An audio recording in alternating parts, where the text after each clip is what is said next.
On today's show, we have Marc Mawhinney. He is a longtime entrepreneur who has been helping coaches get more clients since 2014. He's the host of Natural Born Coaches Podcast, which has over 950 episodes released, and the Tarzan of the Coaching Jungle Facebook group, which has over 30,000 coaches in that community. He's been a speaker at events like Social Media Marketing World and frequently makes media appearances and has contributed to entrepreneur.com. You can learn more about Marc at naturalborncoaches.com. Today, we are talking to Marc about how to grow and monetize a Facebook group and how to grow organically without spending a penny on ads. So now, let's welcome Marc to the podcast. Hey, Marc, welcome to the podcast. Thanks for having me, Kayla. I'm super excited to talk to you. Today's topic is all around building your practice without using Facebook ads and without using ads in general and really building organically. And so I think this is a topic that needs to be talked about, and I'm so excited you're the person to do it. Yeah, I enjoy this topic too because that's how I built my business up. In March of 2014 is when I got into the coaching world, and it was all organic, rolling up my sleeves and going that way. So I like sharing about it. I love that. That's similar to me. I started in 2016 and nobody was really doing ads. It was all kind of, word of mouth. And I was sharing on my personal Facebook page to friends and family. And so, yeah, I can definitely relate to that. Well, let's talk about, just your story, how you got into the coaching space and, tell us what inspired you to start your business. So I won't lie and say I want to be a coach since I was a toddler, or, I wanted to play shortstop for the Blue Jays, but that wasn't in the cards. To make a really long story short, my first life was in real estate. I did that right out of university, and I built up a big real estate business in Canada, and everything was going great until everything collapsed. And it was, yeah, not pretty. Not that any business closures are pretty, but yeah, it wasn't good. So I had a period of a few years where I was really stumbling around the wilderness trying to decide what do I want to do next when I was finished with real estate. I'm not really wired to be the 9 to 5, sit at a desk and all that stuff. So I ended up hiring several coaches to, determine what I was going to do next. And that gave me a front row seat to see what coaching was, because before that I always I knew what there were coaches out there, but usually if I heard coaching, I would think it was sports related, right? So that gave me the front row seat, and I said, you know what? I think I'd like to do this for a business. It's independent. A location doesn't matter. You have a laptop, pretty low overhead, the flexibility to set your own schedule, and that's where I got started in 2014 with my business. So it's been over 12 years now. With it. But yeah, like I said, to make a really long story short, that's how I got into coaching. Amazing. I love that. And yeah, it is such a wonderful career. I mean, you nailed it. You get to work from anywhere. You get to make, there's no ceiling income. You get to work with amazing people, and it just is a really amazing career. So I love that you said that. Yeah, it was an adjustment. I was used to being in a busy office. There's Mhm. all the stuff going on, and then there's also the social connections and things. And when I switched to being a solopreneur, working from home, it just as I'm not wired to work in an office, some people may not be the right fit because there's Netflix calling and the couch in the middle of the day. And you're like, well, maybe I'll take 4 or 5 hours to watch whichever series. And I'm not trying to shame anyone, by the way, who's working, say, in corporate, or if they're happy, great, with it. But I do caution people because I found there was an adjustment with a little bit of a loneliness when I was used to being in an office with 50 to 100 people buzzing around, and then all of a sudden it's you there Yeah. in the laptop. So yeah, that's something to keep in mind. For sure, for sure. And I can definitely relate to that too. And I always tell people, you have to, this is a career and you have to treat it like that. You can't be folding laundry or watching Netflix when you're supposed to be in the office, even if your office is, the next room. I So always joke, I say my boss is a real asshole because it's me. right, exactly. I love it. Well, let's talk about organic growth. So the main point of, today's conversation, building a business organically without ads. Just give us, kind of an overview of why that works so well for you specifically. Well, I didn't really have any choice. So, just to back up a little bit, the reason that my real estate business took off so much, I got started in real estate at 21, right out of university, and I looked about probably 15 at the time. I was I'm amazed anyone sold their home with me looking as young as I did. That's not an issue now because I'm mostly gray at this age. But so with real estate, the reason it took off so quickly is my early sales. I plowed it right back into marketing. So this was a stone age, I'll say, the early 2000s, but I was doing a lot of radio ads, physical postcards to areas. I was doing a lot of print advertising, and I had a slogan, Marc Mawhinney sells a city, that was just plastered all over my local market. So it got to a point where I couldn't order a pizza without, if they're like, well, what's your name? It's Marc Mawhinney. Oh, Marc Mawhinney sells a city or whatever. When I started in coaching, I didn't have the benefit of that big war chest to dump a bunch of money into ads because I was coming off a business closure and it was a shoestring budget, or I say was a dental floss budget, but it wasn't a big budget. At the time, I thought it was a big disadvantage because I'm looking at people who, there were some people doing ads or hiring copywriters or all this other stuff. And I thought, oh man, I've got one arm tied behind my back here with it. But looking back with the benefit of hindsight, I see it was actually probably an advantage because it forced me to roll up my sleeves, create my own content, get really good at honing in on my message and getting disciplined about getting stuff out there instead of just throwing money at ads and crossing your fingers. So that's where I was forced to do organic just because I didn't have the budget really for ads at that time. But I always tell people that you have a couple paths that you have to take. This is what frustrates me when I'm speaking with a client or potential client and we're talking about organic. And they're like, well, no, I don't want to spend that much time. That seems like a lot of work. I'm like, okay, well, so how much are you spending on ads per month? Well, I don't have the money for ads. I'm like, well, you got to choose one or the other. If you're not doing ads, you got to make up for it with organic. Or, of course, you could do hybrid too. You could do organic and then supplement it with ads as well. But you don't have the benefit of doing none of them, right? Yeah, for sure, for sure. And so talk to us about, taking it even a step back. When you say organic, for those listening who are like, what is he talking about there? Talk to us about that for that beginner coach that might not even know that phrase. It sounds like food.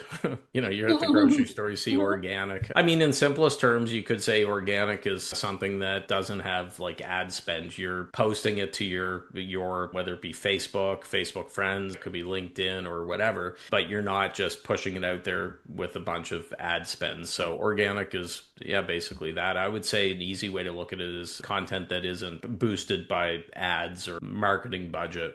Gotcha, gotcha. And so really it's just content that you haven't put money behind. It's just the content that you're posting, Yeah. daily on a regular schedule. Gotcha. And I know one of the ways too that you've built your business is through Facebook groups. You were just telling me offline you have a huge growing community, of over 30,000 people in your group. So talk to us about that. I'm assuming this is a strategy that you also use to build organically. Yeah. So I have a Facebook group called the Coaching Jungle and would love to have anyone in there. We always want good people. So thecoachingjungle.com, shameless plug. I launched the Coaching Jungle. So I won't get into the whole story, but originally in 2014, I had a Facebook group for my podcast guest. I have a podcast called Natural Born Coaches. You're going to be a guest on it. So I'm excited about that.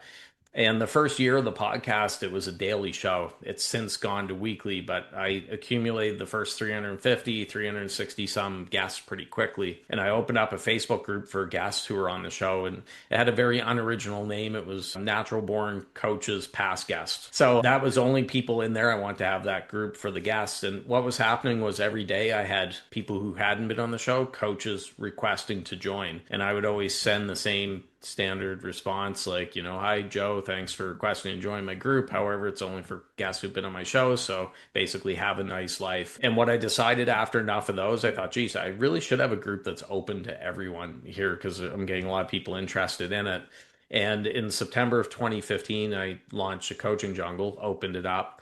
And by the way, I closed the other Facebook group, not the podcast. The podcast is up close to 1,000 episodes now, but I closed the group because the Confucius saying, man who chases two rabbits catches neither. So I said, okay, I'm going to focus on the Coaching Jungle, which is open to anybody with it. And yeah, that was September of 2015. And here we are now over a decade later, and it's up to about 30,000 coaches, or I say coaches or aspiring coaches. We don't say you have to be a coach to join or you can't get in. Some people are interested in coaching. They're thinking about it.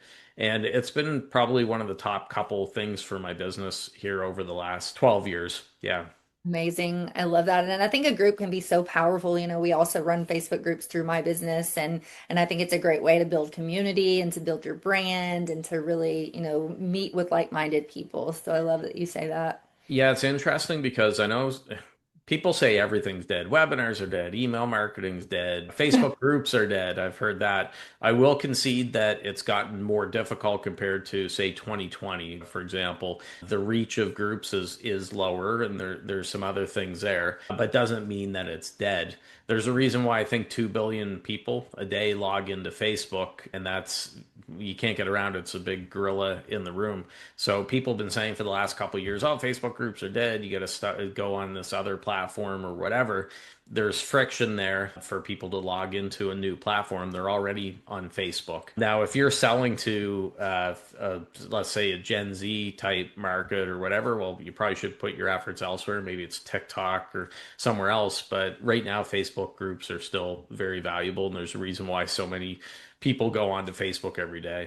Yeah, and I completely agree with that. And I think we can say, the whole coaching industry is growing and changing and getting more competitive. So I really believe wherever you put your attention, that's what's going to grow. So if you decide Facebook groups is the strategy that you want to use, then you're going to do well with it and it's going to grow. Yeah, it's just you need a critical mass there. So if you have a Facebook group with 27 people and your mom's in it, your mailman, your neighbor, it's going to be tough regardless what good stuff. And I do see this. I see people, I'm exaggerating a little bit with 27, but I've done Facebook group audits as a bonus for certain things I've done where I've gone into people's groups and I give them a whole report. And I've seen people with groups with, say, 225, maybe 275 people. They're posting really good stuff, but they're not getting anything from it. And what I tell them is it's great that you're active in the group, but I would put more effort into growing the group as opposed to posting 10 times a day in there and punching yourself out. And this isn't anything that's been proven. It's more a gut feel for me. But what I found with my group and talking to other group owners is once you hit about 1,000 members, that seems to be the tipping point. I know with the coaching jungle, it was when we got to 1,000 members, it seemed like Facebook started suggesting the group to more people and it started to grow more quickly. So I always tell people if you've got 200 some people, it's great. Show up every day in there, but make sure that you're growing that group because you got to have enough eyeballs on your stuff there. That makes sense. And so tell us, do you have any strategies for growing the group? Well, I just did one of them a few minutes ago. Sneakily or not too sneakily, when I'm on a podcast, I will mention the group and I'll slip in there, an invite for the group. The other thing that I did there, which cost just $10 or so, is I recommend that you buy the URL from GoDaddy or whoever the domain for your group name. So, for example, I have thecoachingjungle.com. There, I slipped it in again. And it forwards, if someone clicks on it, it goes over to the Facebook group. The problem with Facebook groups is sometimes they give you a really ugly URL. So if you start your group, it's like facebook.com/group/194273. Or if someone does a search for it, and if there's a group with a similar sounding name, they might not find your group. So if you buy the domain and then you set up the forwarding to it, I think that's much better. If you can't get the exact domain, like let's say for whatever reason my domain was taken, I would go with something like junglegroup.com or something that sounds similar and then send it over. It's much easier to spit out that domain when I'm on a podcast like what we're doing now, as opposed to, well, go do a search for that. Because I've had some clients who their Facebook groups, they have 3 or 4 other groups or more on Facebook that have the identical name or very, very similar name to it. And that's not good. Right, definitely not. I love that strategy of getting the domain. I think that helps a Yeah. lot. Another tip which gets people in there is with your email list, you have your autoresponder when someone opts into your list and you automatically send them your free resource, whatever it is, your lead magnet, basically. In the PS for that first email where they're getting your gift, you could say, PS, I have a Facebook community with, however many say fertility coaches in there. We're sharing valuable stuff every day. We'd love to have you in here. Here's the link. So right Yeah. there, really quick PS. So it's interesting because it's kind of an ecosystem. So my Facebook group grows my email list. When people request to join my group, it asks one of the questions, would you like to get email advice from Marc Mawhinney to help you grow your business? If so, give your best email address. But my email list grows my Facebook group with the way that I just mentioned with the PS. So it's an interesting circle that way. I love that. And I think that's a great point that you mentioned about the ecosystem, because this is something I'm always talking to my students about. You can't just post on social media organically and then not have anywhere to send people and not have a way to grow your email list and complete that circle. So I love that you say that about, mention your Facebook group. That's a great way to get people into that group and also, on your email list off of social. Yeah, it helps too. Like everyone's in so many Facebook groups. There's hundreds of millions of groups, right? Like I just did a purge with ones I was in because there's a bunch that I hadn't visited since 2018. So you have to make it special. It's not enough just say, "Hey, join my group." So a couple ideas. Maybe you have a valuable resource that's only available in your Facebook group. People have to join the group to get whatever that resource is. Another example, I call it a big fish strategy. So let's say there's someone big in your niche, in your world. Maybe it's an author that has a popular book or something like that. Instead of interviewing that person and then just blasting it all over the internet so it's available for everyone, you can put it inside the group. So, for example, one of my coaching friends used to be in the security team for Tony Robbins. And when we were talking about this years ago, he was setting up a Facebook group, but he had said Tony agreed that he could interview him. Well, people are interested in that because a lot of people like Tony Robbins, big name or whatever. He was going to just put it out there on his Facebook profile and other places. And I said, no, don't do that. Put it inside your group, the walled compound there, so people have to actually join your group to see that interview. So it makes it feel a little bit more special if not everyone has access to it. Oh, I love that. That's a great strategy. So thank you for sharing that.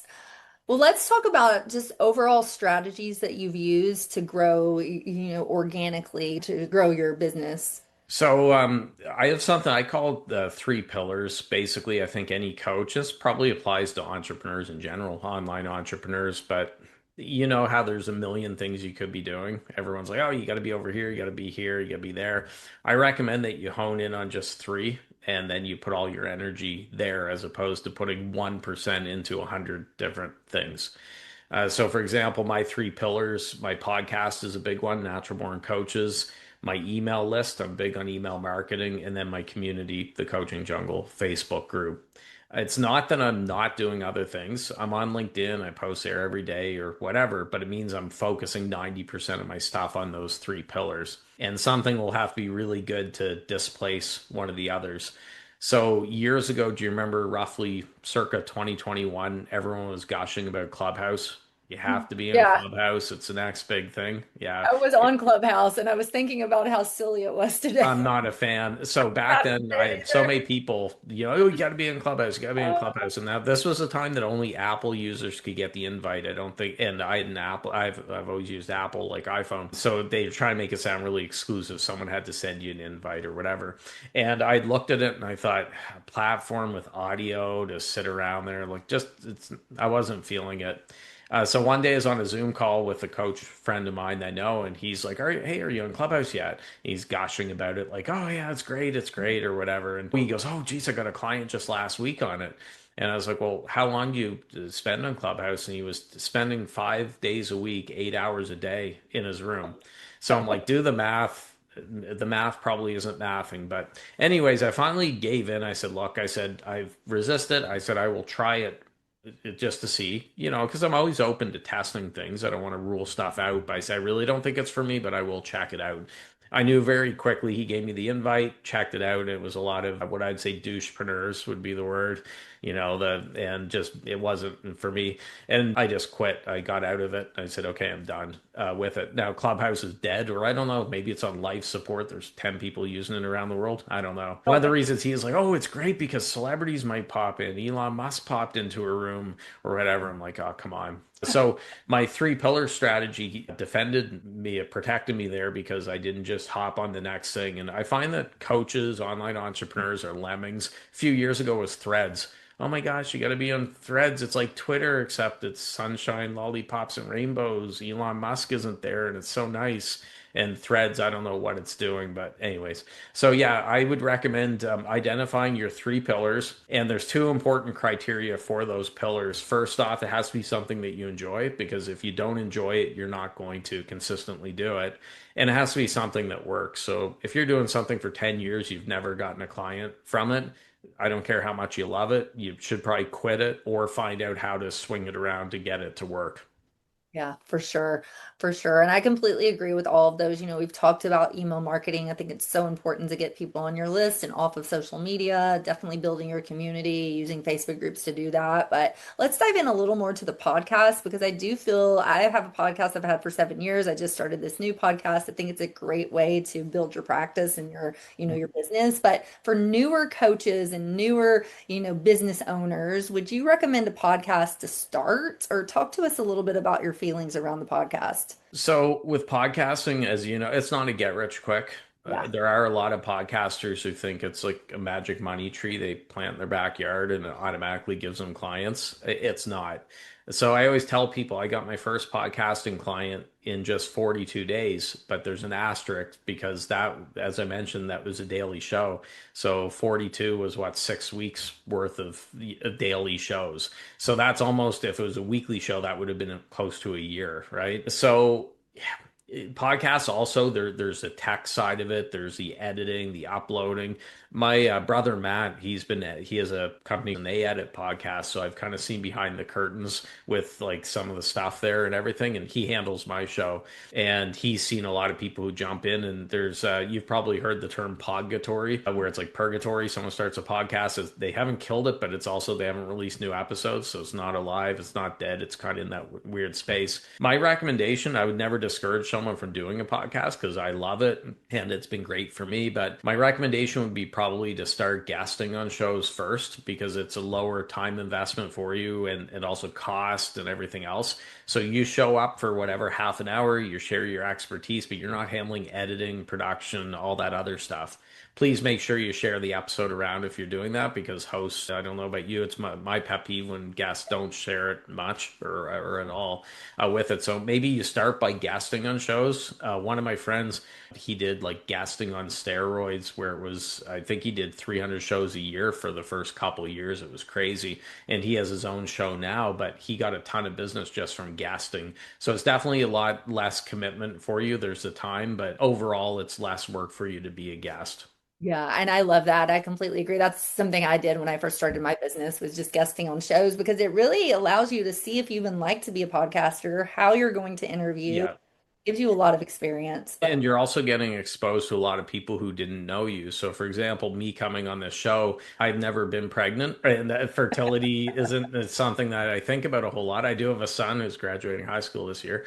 But so there's people who are watching this or listening to it now who didn't know who I was before. So that's the power of getting out on shows. You're being exposed to a whole new audience. They're giving you their stage, but there has to be reciprocity, and that's why I mentioned it's very important if you're going on to shows that you share that episode around. A lot of people don't do that, and that's, I think, unprofessional, or it's not really cool. I'm not saying you have to share it every day, but now I will say this, just a train of thought: if you're hosting a show, a lot of times people think, oh, I have to get the biggest guests out there, the biggest names or whatever. Sometimes it's the lesser known guests that are actually better, because they're so excited to be on the show that they're constantly sharing it. If you have a busy person on, they have a big following, but if they don't share it around anywhere, the value may not be there for you. So you have to take that into account. Yeah, I completely agree with that too. I found that some of the biggest names that I've had on my show, they're not sharing, and it's so hard to get a hold of them, and it's those medium,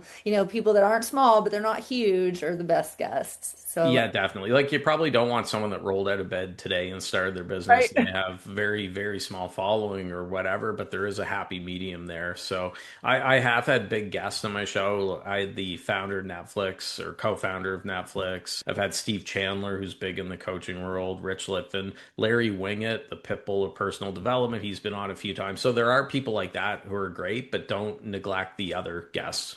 Sure. I love that. What about mistakes you see people make when they're growing organically, especially when we're talking about Facebook groups or just organic in general? They have the filter on too much. They're too worried about saying the wrong thing. Maybe they come from a corporate background where they're muzzling themselves. And I get it. I get the feeling, but you really have to be entertaining or at least show your personality. So, for example, the first year that I did email marketing, I was very I can't lose a subscriber. I don't want to offend anyone or whatever. And after like a year, I wasn't getting much from it. I was ready to kill my email. And I had a guest on my podcast who was big on daily emails. He convinced me to do daily emails, which I did for many years, almost a decade. Back a few months ago, I started going. Sometimes I do daily, but it's not always daily now. But what I did besides the frequency increases, I took the filter off and I just wrote like I talk, and I wasn't worried about offending anyone. And yes, I got a few people sometimes have messaged me or emailed me that they're disappointed at what it's not like I'm dropping F-bombs or whatever, but I remember I said bull crap in an email and somebody didn't like it because energetically it wasn't, positive or whatever. And I'm like, hey, you can unsubscribe. But Right. I do think it with Facebook that you have to take the filter off and definitely be yourself though. Don't try to be someone else. So the example I give years ago, Tony Robbins had a documentary on Netflix, I Am Not Your Guru. I think it was in 2016. And I watched it and he must have had the Guinness Book of World Records for the number of profanity, like F bombs that he was dropping. It was F this, F that, or whatever. He's Tony Robbins, he can do that. But the interesting thing I noticed in the couple weeks after that was released, all these coaches I know who I'd never seen swear in their content were suddenly swearing like sailors.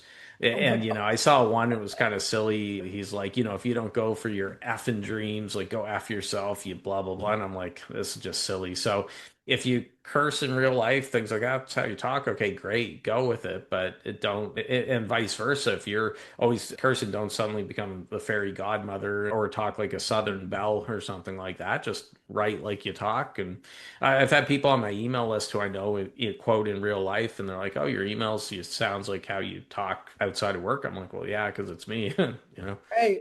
I love that. Yeah. And I think that's such an important point to make, really showing your personality because people don't want a robot. They don't want something, especially now that looks like it may be from AI. They want to know that Uh, it's you. And yeah, I have a love-hate relationship with yeah. AI, so I've kept a healthy distance from it, I'll be honest. I use it for brainstorming, things like that, and bouncing ideas around, but I don't like it for content. One thing I've noticed now for Facebook group owners I can see is when there's posts in the group, there's a thing that says AI info underneath, and it basically says there's a good chance that this post was written with AI, and I'm like, oh man. So I know some groups have banned AI slop if something's clearly AI with it, but I don't recommend using AI for content. The other thing I recommend with your group, Facebook group, which I think is really important, well, one big thing is you want to make sure people with one look know what your group's about. So with the coaching jungle, it's very clear it's not a group of accountants or dentists or whatever, right? It's for coaches. So I like having a keyword in there. I knew with the group I want to have either coach, coaches, coaching, something like that. And then also with how you have a theme, mine is a jungle. So anyone who goes in there sees the banner as a Tarzan mark, which is like a more cartoon or AI mark. I don't really have a six pack. It's easier to do it that way than go to the gym regularly. But I'm swinging on a vine like Tarzan mark, and then our theme days and everything have like a jungle theme just to make it a little bit different. At the very least, make sure people know that it's your group. Again, going back to those audits that I've done for people, I was amazed at how many group owners you look at the banner and they're nowhere to be found. You don't know whose group it is or whatever. So you really want to have ideally your face and name in the banner so it's very clear who's running the group. Yeah, I like that. So important. And talk to us about monetization of the group because I know this is something that you talk about a lot as well. When should we think about monetizing our group and any strategy around that? Day one, don't hold off. So a lot of Facebook group owners are afraid to sell to their group. They're like, well, no, I'll give value, and they're very skittish. And putting out a free community, free resource for people, you deserve to be compensated for it. So I don't care if you have 5 people, 5,000, 50,000, you should be selling to it. I sell to my group every day. Now, it's not that every single post is selling, but I'm always, every day there's an invitation with whatever I'm promoting. So I monetize my group in two ways. There's my coaching offers. So my niche is really helping coaches. That's all I work with. So I've got the stuff that helps coaches, but the other thing I do in the group and in my business is partnerships. So if somebody has something that helps coaches and it looks like a good fit for my people, I'll promote them in my group and elsewhere in there. So I have JV partnerships, I have a joint venture package, and then I also have something that I launched in 2024, so it's about 2 years old, and it's called the Coaching Jungle VIP. And basically, what that is it gives VIP members permission to post offers on the wall once a week. They get to create events in the group, which we don't allow people, non-VIPs, to do. We have a private VIP group where they network. We do a couple Zoom networking meetings every month, and it's not a lot of money either. So I know a few groups that do it. One calls it a spotlight program. I called it a VIP, but that's been really good as well. Oh, I love that. That's a great idea to just form a VIP portion and monetize from it. I love that. And I agree. I mean, you put in a lot of time and effort and your own money into building your business and to doing things like a free Facebook group, then you should definitely, have something to sell to your audience because they want, people love to buy, they don't like to be sold to. I feel like people have a sense, maybe energetically, if you're afraid to sell to them and you're skittish. So we all know with coaches and online entrepreneurs with webinars, for example, a lot of them nail the actual webinar, the teaching, but then when it goes to the call to action or the pitch, it changes, right? They get a little bit tense or tight and and they rush through it or whatever. I've always taken the approach, like I said, that if you're hosting a free community, you should be monetizing it. So we're really tight on rules with the group. We always have been. We don't allow promotions on the wall other than with the VIPs that started recently. We don't allow people breaking the rules. We'll either warn them, put them on post approval, or just boot them with it. So you almost have to act like a dictator of a banana republic, and that's tough for some people because they want to be liked or whatever. You'll get eaten alive if you don't enforce the rules. I had one guy years ago who said, "Gee, Mark, I see you're not following your rules because you're promoting your stuff or whatever." And I said, "Yeah, I spend hundreds of hours a year on this group, so I'm going to do it. If you're not," and I think we have it right in our description that I will be promoting my stuff. If you're not cool with that, you're free to leave. So you do have to take a bit of an iron fist approach when it comes to running Facebook groups, or you're going to get eaten alive. Yeah, that makes a lot of sense. Well, Mark, I could just talk to you all day, but we do have to take a short break. So we're going to do that now. Before we go to break, maybe somebody's listening to this and they're thinking of starting a business, or maybe they're a beginner and they're, still nervous and scared. Do you have any messages of hope, just, for entrepreneurship in general? What would you say to that person? A lot of people crap on entrepreneurship because it's not, quote, safe, but I don't think there's any safe jobs. You could be let go at any point. So that's what I would say. The other thing I would say is Stephen Furtick has a quote where he says, and I'm going to probably butcher it, but just this is roughly saying that he's talking about comparison and why we feel bad with comparisons because we're comparing our behind the scenes to everyone else's highlight reel. So with social media, you look at people, and I know there's people who are really struggling and all this stuff, but then you look at their public things and you swear it's 24/7, everything's going great, they're making $10 million a year and all this other stuff. It's not that way behind the scenes. So I would say be very careful consuming all of that because you're going to feel bad. I always have a rule online. I assume everyone's full of it until they prove me wrong with it. So yeah, just do your own thing, stay in your lane, put the horse blinders on and do your thing without worrying too much like, oh, geez, Joe's, doing real well. Why am I not doing as well? Or Mary or whatever. I love that. Don't compare yourself. Just stay in your lane and do your thing. We're going to take a short break. We're going to come back and we're going to talk more practical tips. What are your non-negotiables for building successful online business? So stay with us. We'll be right back. Before we continue, I want to share a resource with you. If you're a beginner or a wellness professional who feels called to support fertility, but you're not quite sure how to actually turn that into a coaching offer or a business, well, I've created something to help you. It's called Fertility Coaching Roadmap.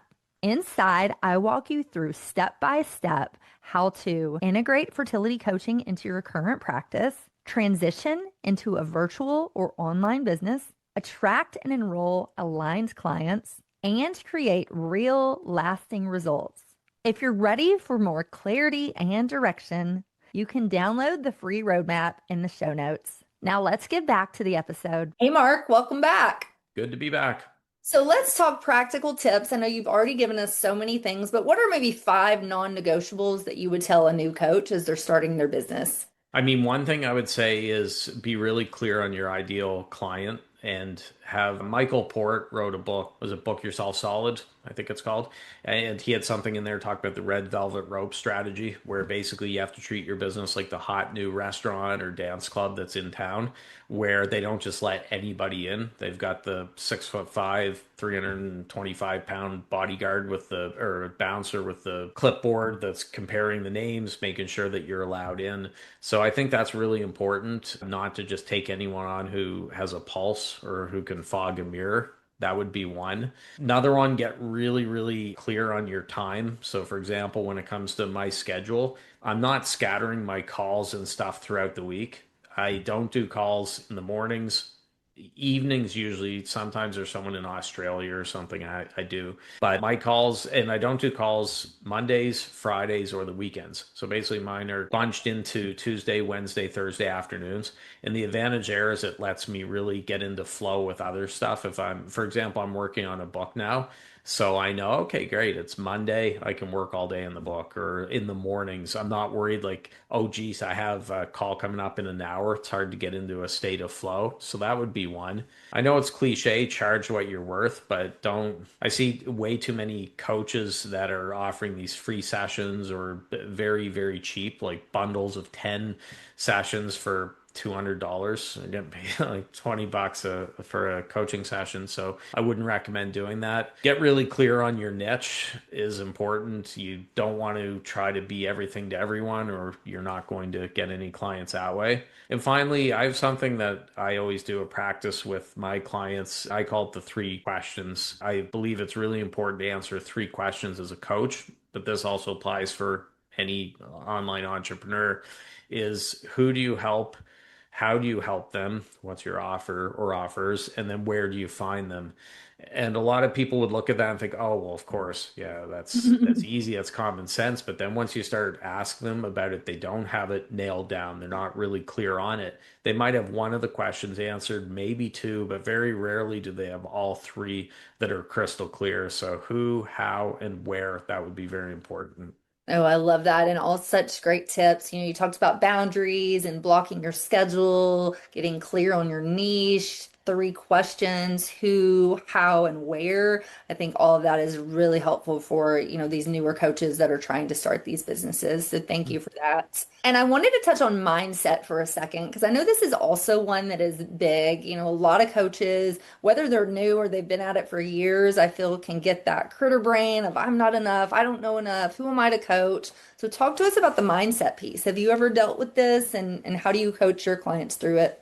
I see imposter syndrome's huge for coaches. There's a great book. I had him on my podcast before. Todd Herman wrote The Alter Ego Effect. Have you seen that one? I have. I Yeah, love. so for the Cliff's Notes version is basically with the alter ego effect. He gives examples of athletes, actors and actresses, and so on, who adopt an alter ego when they're going out onto their field of play, whether it be business, a stage, whatever, in front of a camera. You're almost pretending to be someone else. Or so, for example, Beyonce, when she was getting going, she was really nervous to get out on stage. So she had Sasha Fierce, I think it was called.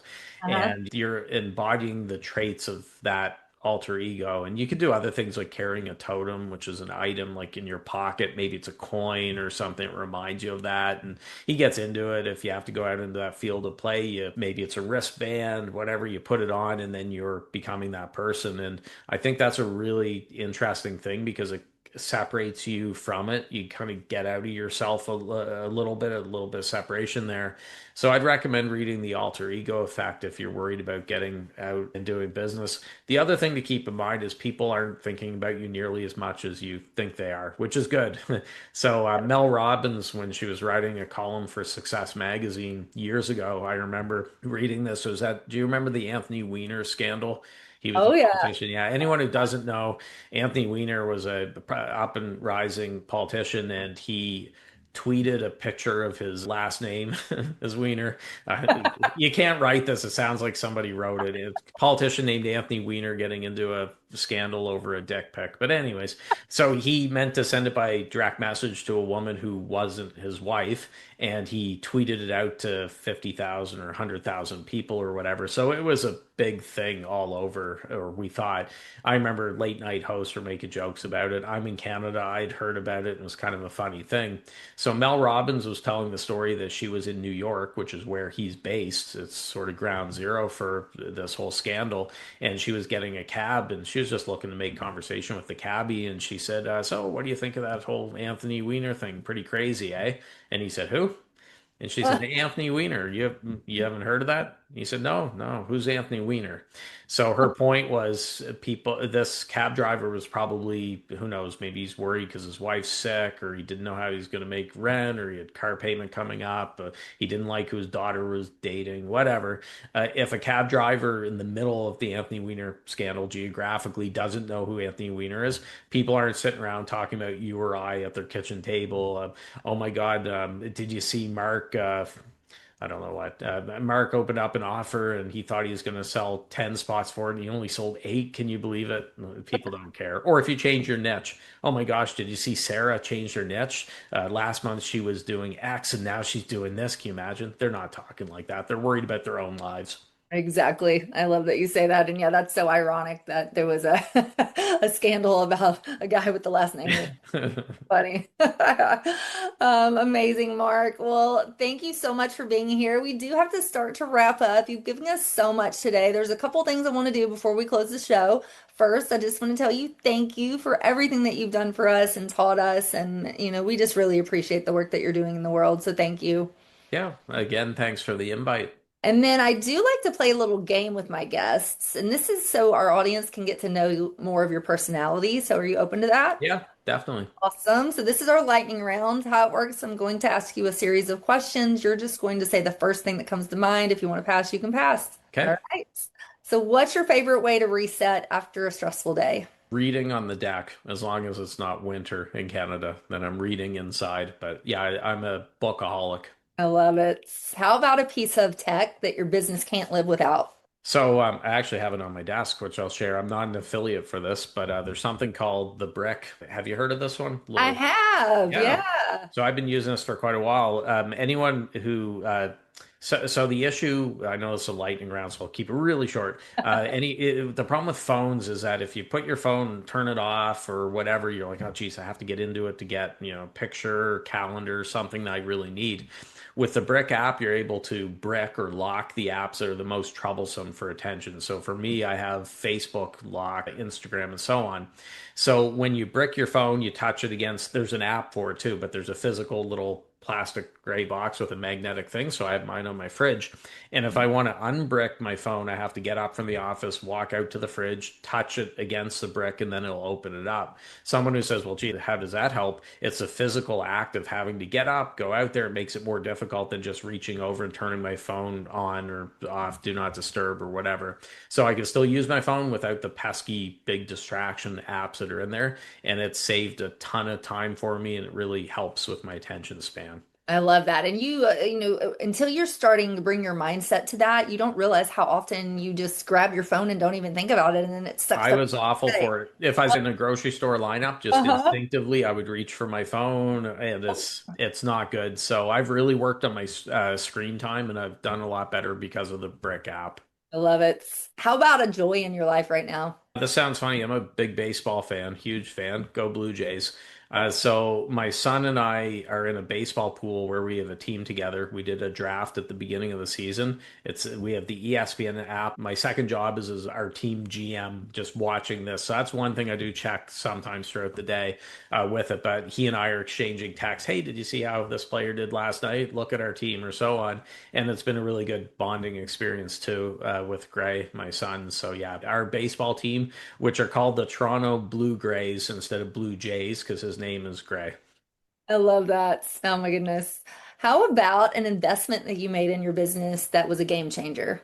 I would say not singular, it's been multiple, but coaches really. And yes, I'm biased, I'm in that world, but I've just at any time in my life in the last decade, I've had a coach in my corner for whatever different thing I need help with. And it's just a way to shortcut getting from point A to point B. And that's what worries me with AI is I feel like there are some people out there think, well, I don't need a coach now because I could just ask ChatGPT or Claude or whatever. That doesn't replace a good coach there. So I really hope that people don't fall into that trap and that they actually hire coaches. But yeah, definitely coaches would be the investment. I completely agree. I think you always need a coach and a mentor and somebody who's doing better than you that can show you the way. It's so very important. And AI is always going to agree with you. So people need to remember that. It's not going to challenge you in any way. It's just going to agree with what it thinks you want to hear. So it's It can be very pandering. Now, uh on the flip side, I use Claude and I'd tell Claude to be really tough on me. And then yeah. there's been a few times it's been a little too tough. And I'm like, hey, you gotta chill out, man. Like, loosen up here. So you're arguing with your robot. I fight with it sometimes. I don't use AI as much as some people, but I do use it. And it got mad at me for not taking its advice. It wanted me to kill off something I'd been doing for years in my business. I'm like, hey, the fact I didn't agree to kill it off within 5 minutes of it telling me, I'm like, yeah, you got to relax here. Right. I love it. Oh my goodness, Mark. Well, tell us where we can find you. Where can we learn more about your work? And you have some free gifts for us. So tell us about that. Yeah, so naturalborncoaches.com is the main hub. And we talked about the three questions earlier. If you go there, there's a report. It's about 16 pages or so, which goes over those three questions and how to answer them. So that's something that you could go through that exercise and get clear on it. So naturalborncoaches.com. We also mentioned thecoachingjungle.com. That's the Coaching Jungle group. And if you want to check it out, I can give you a link if you want to put it on the show notes page for the VIP perk, because that way you can make some money on it. Full disclosure, as an affiliate with it. So I will give you set up an affiliate link for you. But the Coaching Jungle VIP is only $97 a month to get all those promotional perks in the group, reach 30,000 coaches, or $497 a year, or $997 lifetime. You're in forever. So I'll get you that link. Amazing. And I'll link that in the show notes. So everybody listening, make sure you check out Mark's group and check out the VIP. Sounds like you have a lot of great resources in there. So I appreciate that. Yeah. Well, any final thoughts? What do you want to say to us as we close? Just any piece of inspiration you want to leave us? Well, I'll leave you with one of my favorite acronyms. I think it came from a Robin Sharma book, if I remember right, and it's KMF. And KMF stands for Keep Moving Forward, which is very important for any entrepreneur. You get knocked down, got to keep going, dust yourself off, and don't worry about it. So KMF, keep moving forward. I love that. KMF. I completely agree. The other one's TCB. I'm an Elvis fan, so he had the lightning bolt with the TCB they gave all his entourage, but that stands for taking care of business. I love that. I'm actually from Memphis, and so I'm a big Oh, fan geez, of there Elvis you as go. well. I love it. Well, cool. Again, thank you, Mark, for being here. Thank you. And thank you to everybody who's listening to this episode of Fertility Coaching Mastery Podcast. We're so grateful for you. We hope you have an amazing week, and we'll see you next week. Same time, same place. Bye for now.